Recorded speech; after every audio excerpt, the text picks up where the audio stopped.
Good afternoon, everybody, and welcome back to RobMotive. Today, I'm going to show you how to shift the Toyota Tacoma into 4-low. Now, we're not going to drive around in 4-low because you're only supposed to do that in extreme situations. I'm sitting on asphalt, obviously not an extreme situation. Now, first of all, you have to go from normal mode, I guess, to 4-wheel drive high. And I'm going to go by the instructions just to make sure we get it right. So what they say, it's under, let's see, it's actually on page 304 of the manual, my manual anyway. It says, shifting from 2-wheel drive to 4 high. Reduce the vehicle speed to less than 62 miles an hour while I'm sitting in my driveway. Turn the front wheel drive control switch to 4 high. The 4-wheel drive indicator will come on. And then it goes on to say, shifting from 4 high back to 2-wheel drive, turn the front wheel drive control switch to 2-wheel drive. This can be done at any speed. You need not depress the clutch pedal if you're driving a manual transmission. So we're sitting here in the drive, for example. I'm in park. I'm going to go ahead and put it in drive just for kicks because it kind of means to me you should be moving, at least the instructions. So we're in drive. I'm going to go ahead and shift to 4 high. I've done it, and you should see it on the screen. It should quit flashing, hopefully. And I think you actually have to move a little bit. So I'm going to move a little bit. It's still flashing. So to me, that means it has not fully gone into 4-wheel drive yet. There.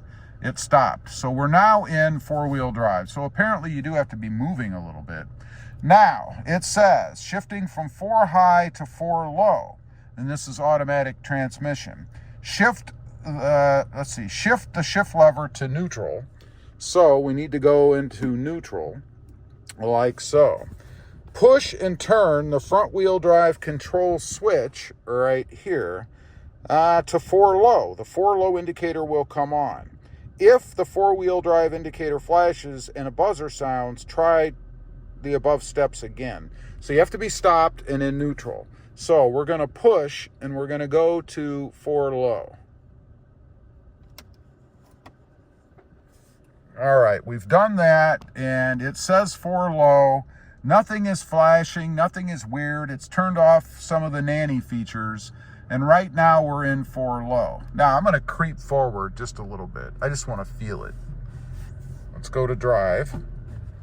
Oh, we took a hump. And there. That's it. That's all I'm going to do. I'm not going to go any further. Now, it says here, shifting from 4 low to 4 high. Stop the vehicle completely and depress the brake. Shift the shift lever to neutral, which I'm doing. Now we're in neutral. And then it says, push and turn the front wheel drive indicator switch to 4 high. We're still in 4 low. You can see right there. I'm going to go ahead and shift it back to high. So I'm going to push and go to high. And I heard a couple noises. And now we have just the 4-wheel drive indicator on the screen.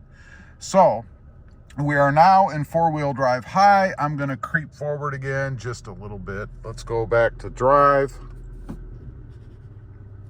Didn't get as big of a hop that time as I did before. Just move forward a little bit. Everything looks normal, nothing weird. Now we're going to go back to 2-wheel drive normal.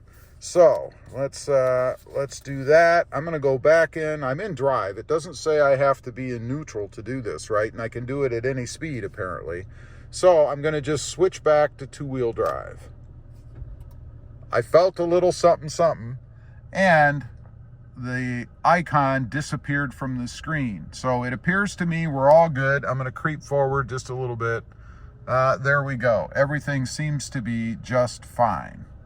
So it really is pretty simple. I mean, how difficult can it be these days? As long as you follow those directions, and I would always follow them exactly. I mean, why take a chance and do something crazy? Make sure that you do it the way you're supposed to do it so that you don't have any issues. Now, one thing I do want to mention, it did say, I want to stress this here again, it says the 4 low indicator will come on. If the 4-wheel drive indicator flashes, anytime something is flashing, it means something's not right. like the seatbelt warning that you probably saw in the video, or when I first went into four-wheel drive high. But it says, if the four-wheel drive indicator flashes and the buzzer sounds, try the above steps again. So I would go back to 4 high and start the whole process again to go back into 4 low. If it starts beeping at you, that means there's something wrong. Who knows? Now, I want to stress again too, you're supposed to put it into four-wheel drive, four-wheel high, once a month for 10 miles. A few miles is probably fine. I don't know what the magic number is about 10 miles. I guess that's just to cover that everything gets lubricated in there. I think if you just do it for a little bit, maybe a couple of miles, 5 miles, I think you're fine. A lot of people have commented when I made my last video about going into four-wheel drive that it's bad for the truck, it's bad for the tires, it's bad for the drivetrain. If you do it once a month for a few miles, I don't think there's any issue with it. I don't have any issue with it, but it's your truck. Always do what you're comfortable with, right? If your truck breaks down, I'm not paying to fix it. It's your truck, so do what you're comfortable with doing. Four-wheel drive low, I would probably do the same thing once a month. I would not drive it in 4 low unless you need 4 low, like you're in, heavy mud or heavy snow or something crazy and you're barely moving. Four-wheel drive low, in my opinion, is just to get you out of bad situations. This truck also has crawl control in it. Leave a comment. Let me know if you'd like to see how crawl control works. I've actually experienced it in a truck before, once with the sales guy at the dealership. We took it out in the parking lot, not a great idea. Put it into, or activated crawl control, and man, that's crazy. It grabs like mad, and it feels like you're just going, like it's pulsating.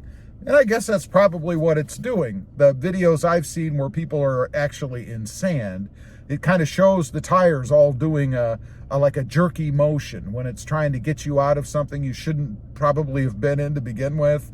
So leave a comment. Let me know if you'd like to see that. I may give it a try just to experience it again myself.